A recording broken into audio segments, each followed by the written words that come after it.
This video is for educational purposes only and does not constitute professional medical advice.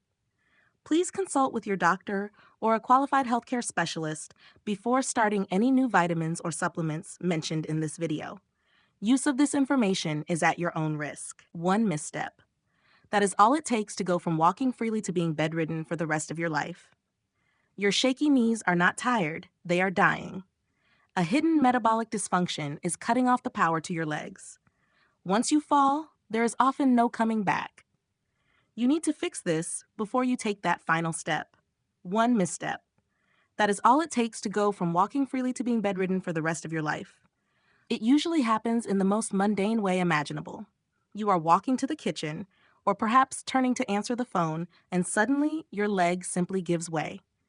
There is no warning, just a sudden collapse, the sound of bone hitting the floor, and then silence. For millions of people over 60, this isn't just a fear. It is a destiny that is being written right now, inside their bodies.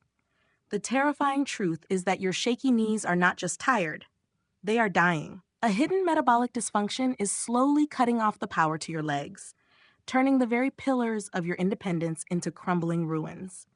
Once you fall, there is often no coming back.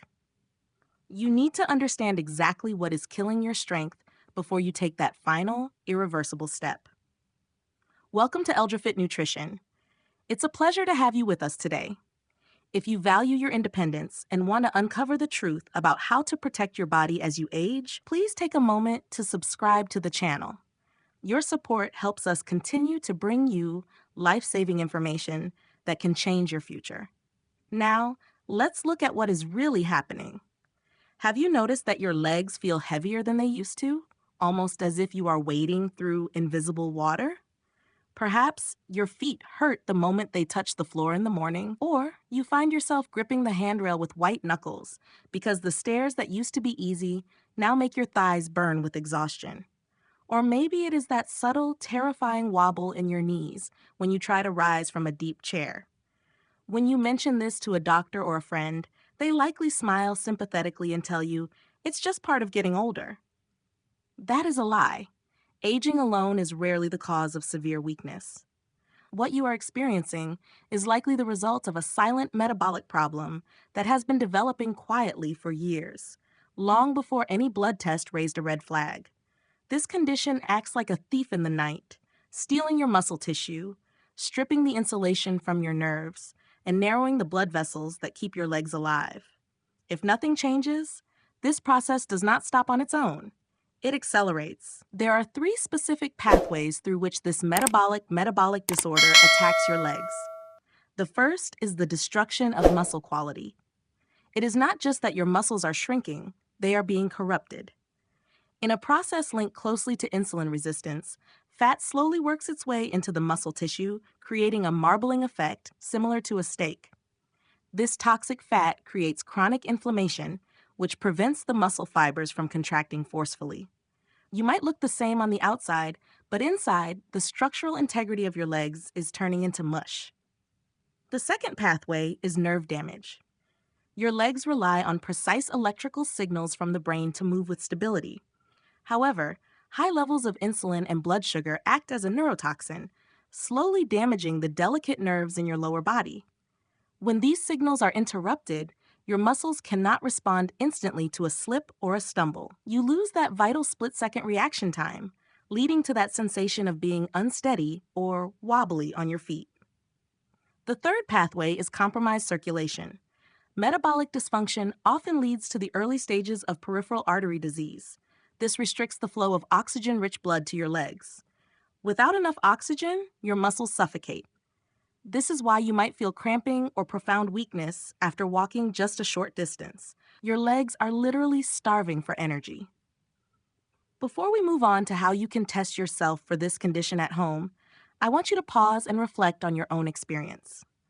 I have a question for you, and I want you to leave your answer in the comments below. Which of these 2 signs did you notice first in your own body? A, the feeling of being shaky or unsteady when you stand up from a chair. B, a burning sensation or heavy fatigue in your legs when climbing stairs. Type A or B in the comments right now. Your answer helps us understand which stage of this metabolic process you might be facing. To fix a problem, you must first have the courage to face it. We often lie to ourselves about our health, dismissing small struggles as mere inconveniences. But your body is incapable of lying.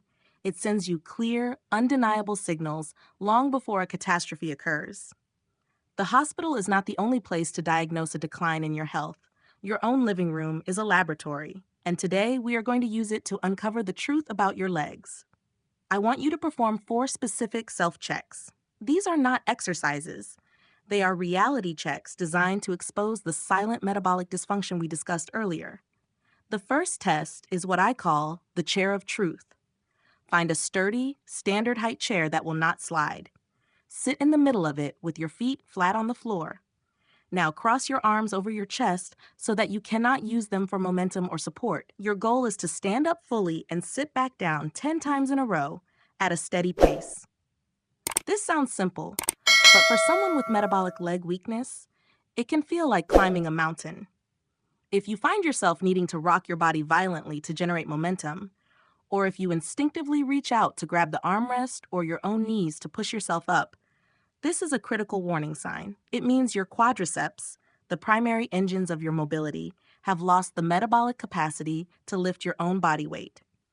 Failing this test is a direct indicator that muscle atrophy has already begun. The second check involves the stairs. This is less about strength and more about neurological stability. I want you to think about your relationship with stairs right now compared to just 2 years ago. When you approach a staircase, do you feel a momentary hesitation? Do you grip the handrail not just for safety, but because you need it to pull yourself up? Pay close attention to your knees as you descend. If you feel a shaking sensation, a tremor that you cannot control, or if your legs feel like jelly after just a single flight, this is not a lack of fitness. It is a sign that the nerve signals from your brain are struggling to reach your muscles cleanly. That wobble is your nervous system failing to stabilize your joints in real time. Third, we must look at your natural walking speed. This is often the most subtle sign because it happens subconsciously. Your brain is smart. When it detects that your metabolic engine is failing and your energy reserves are low, it forces you into power-saving mode. You do not decide to walk slower. It just happens. Ask yourself, do people constantly walk ahead of you? Do you find that keeping up with a friend or a spouse feels like an exertion? If your natural pace has slowed down significantly without a clear reason, it is a hallmark sign of systemic metabolic decline. Your body is rationing energy because it can no longer produce it efficiently. Finally, listen to the sensory signals from your feet. Your feet are the furthest point from your heart, making them the first victims of poor circulation. Do your feet feel perpetually cold, even when you are wearing socks or under a blanket?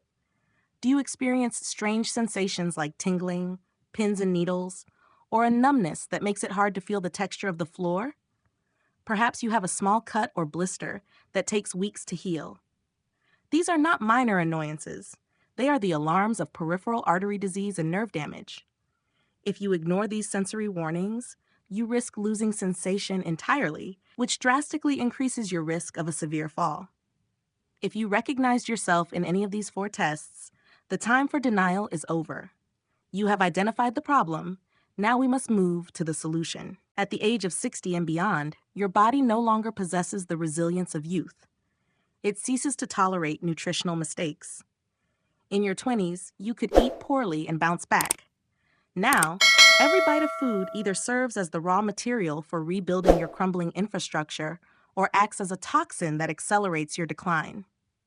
To save your legs, you must completely overhaul the way you fuel your metabolic machinery, and it begins with a rule that is non-negotiable. The single most critical action you must take is to stop eating at least 3 hours before you go to sleep. This is where most people unknowingly sabotage their own recovery. When you eat late at night, whether it is a full meal or a healthy snack, you spike your insulin levels. You must understand that insulin and human growth hormone are biological antagonists. They cannot exist in your bloodstream simultaneously. Human growth hormone is the primary repair agent for your muscles and connective tissues, and it is released most potently during deep sleep. If you go to bed with elevated insulin from a late meal, you effectively shut down your body's ability to repair the wear and tear of the day. You wake up weaker than when you went to bed because your body spent the night digesting food instead of rebuilding your legs. Once you have mastered the timing, you must address the building blocks. There is a dangerous misconception that as you age, you need less protein. The opposite is true. Your body develops anabolic resistance, meaning it becomes less efficient at processing protein into muscle tissue. To overcome this, you need a higher dose. You must aim for 30 to 40 grams of high-quality animal-based protein at every single meal. A bowl of oatmeal or a piece of toast is not enough. That is a recipe for frailty. You need the potent amino acids found in eggs, grass-fed beef, and wild-caught fish. These are not just foods. They are the medicine required to trigger muscle synthesis and halt the wasting process of sarcopenia. Finally, you must control the chemical environment in which your muscles live. High blood sugar is a neurotoxin that destroys the nerve endings in your legs. To stop this damage, you must be disciplined. Limit your total carbohydrate intake to under 100 grams per day and ruthlessly eliminate snacking. Every time you snack, you spike insulin, keeping your body in a state of fat storage and inflammation rather than repair. To assist this process, adopt one simple habit. Take a 15-minute walk immediately after your largest meal. This is not for cardio. It is to mechanically push glucose from your blood into your muscles, preventing the sugar spikes that destroy your circulation. By respecting these biological laws, you provide your legs with the environment they need to heal. Nutrition provides the raw materials, but movement is the architect that uses them to rebuild your structure. However, at this stage of life, exercise is not about vanity or building a beach body. It is about survival.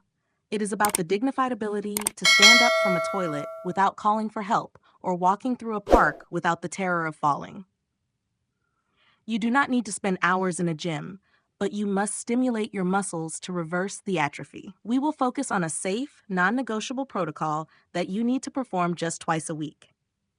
Begin with the chair squat, which is the single most functional movement for preserving your independence. Place a sturdy chair behind you, not to sit in, but to act as a safety net. Lower your hips until you barely brush the seat, then drive back up through your heels. This movement re-engages your quadriceps, the primary brakes that stop you from collapsing. Next, move to step-ups using a low stair or a stable platform. Holding a rail for support, step up with one leg, fully straighten your body, and lower yourself back down with absolute control. This is not merely a strength exercise. It is a neurological drill. You are forcing your brain to recalibrate its ability to balance your entire body weight on a single limb, a skill that is critical for preventing hip fractures. Finish with calf raises. By rising onto your toes and lowering slowly, you activate the second heart in your lower legs, manually pumping stagnant blood back up against gravity to improve your circulation. Beyond mechanical stress, you must protect the electrical wiring of your body. As we age, our absorption of vitamin B12 dramatically decreases, leaving our nerves exposed and vulnerable to damage. Supplementing with a high-quality B complex acts as insulation for these fraying nerves, reducing the numbness and tingling that often precede a loss of mobility. Additionally, consider the simple, ancient practice of grounding. Spending 30 minutes a day with your bare feet on natural grass or soil can help lower the systemic inflammation that makes your joints feel stiff and painful. Finally, none of this effort matters if you neglect the recovery phase. Sleep is the only time your body releases the hormones necessary to knit your muscle fibers back together. If you exercise but sleep poorly, you are simply breaking your body down without ever giving it the permission to rebuild. Create a sleep sanctuary that is cool, dark, and consistent, because it is in those hours of deep rest that your legs actually regain their strength. You might be clinging to a false sense of security, believing that because your latest blood test came back normal, you are safe from this metabolic decline. This is one of the most dangerous misconceptions in modern medicine. Your blood sugar levels can appear perfectly normal for a decade, while your insulin levels are secretly skyrocketing in the background to keep that sugar in check. Do not wait for a diabetic diagnosis to save your legs. By then, the damage to your nerves and muscles is already well underway. Similarly, do not be deceived by the mirror. Many people believe that because they are thin, they are metabolically healthy. This is a facade. You can have very little subcutaneous fat, but be drowning in visceral fat, the toxic fat that wraps around your organs and drives the inflammation that eats away at your muscle tissue. Another common fear I hear is the worry that eating more protein will harm your kidneys or spike your blood sugar. Let us be clear. It is processed carbohydrates and sugar that drive kidney disease and metabolic dysfunction, not high-quality protein. Protein is the structural scaffolding of your body. To deny your body protein because of unfounded fears is to deny your legs the very mortar they need to repair the cracks in your foundation. If you feel overwhelmed by all the information shared today, I want you to focus on just one single action. If you change nothing else, simply stop eating 3 hours before bed. This one habit is the master switch. It lowers your insulin, raises your growth hormone, and allows your body to finally shift from storage mode to repair mode. Leg weakness is not a sentence. It is a signal. It is your body begging for a different environment. You do not have to accept a future where your world shrinks down to the size of a bedroom. You have the power to rebuild your strength, stabilize your steps, and reclaim the freedom to move through the world on your own terms. The path to a stronger, more independent future is open to you, but you must take that first step today. Thank you for watching, and stay strong. We often view aging as a slow, inevitable slide into frailty, accepting that our steps will become shorter and our balance more precarious with each passing year. But what we have explored today challenges that narrative entirely. The weakness in your legs is not a mandate from nature. It is a physiological feedback loop driven by metabolic dysfunction. The trembling in your knees and the heaviness in your feet are not signs that your body is giving up on you. They are signs that your body is waiting for you to give it the right instructions. The human body is miraculously forgiving. Even after decades of metabolic stress, the moment you change the inputs, the moment you stop late-night eating, prioritize protein, and stimulate your muscles, the machinery of repair springs back to life. I have seen men and women in their 70s and 80s regain the ability to walk without canes, climb stairs without fear, and reclaim a vitality they thought was lost forever. This transformation does not require miracle drugs or expensive surgeries. It requires a return to the biological fundamentals that we have ignored for too long. However, knowledge without action is merely philosophy. The information you have received today is powerful, but it is useless if it remains only in your mind. The choice you face right now is between two very different futures. In one future, you continue as you are, allowing the silent metabolic damage to accumulate until a fall dictates the terms of your remaining years. In the other future, you decide that your independence is non-negotiable. You choose to respect the 3-hour fasting window before sleep. You choose to nourish your muscles with the protein they crave. You choose to move with intention. This second path requires effort, discipline, and the courage to change old habits, but the reward is a life lived on your own 2 feet, free from the burden of dependency. The profound lesson here is that independence is not a gift. It is a daily investment. We tend to take our mobility for granted until it is gone. But the truth is that strength is rented, and rent is due every single day. The silent metabolic problem thrives on our complacency. It grows in the quiet moments when we choose convenience over health, the extra cookie, the skipped walk, the late-night snack. Stop looking for a massive overhaul of your life, which leads to burnout. Instead, focus on the power of one. Choose just one non-negotiable habit from today's video to implement immediately. The most impactful starting point is the 3-hour rule. Tonight, look at the clock. If you plan to sleep at 10 p.m., the kitchen is closed at 7 p.m. No exceptions. Make this one small promise to yourself and keep it. Once this becomes automatic, add the next layer. This is how you build a fortress of health, brick by brick. I would love to hear about your personal motivation as it inspires everyone else in this community. Please answer this simple question in the comments below. What is the number one reason you wanted to keep your legs strong? Is it to play with your grandchildren, to travel, or simply to live independently in your own home. Please share your thoughts down below. Reading your stories helps us all stay motivated. If you found value in this video and want to continue learning how to protect your health and independence as you age, please subscribe to the channel and turn on notifications. Your support is what allows us to keep researching and creating these videos for you. Thank you for watching, and here's to your strength.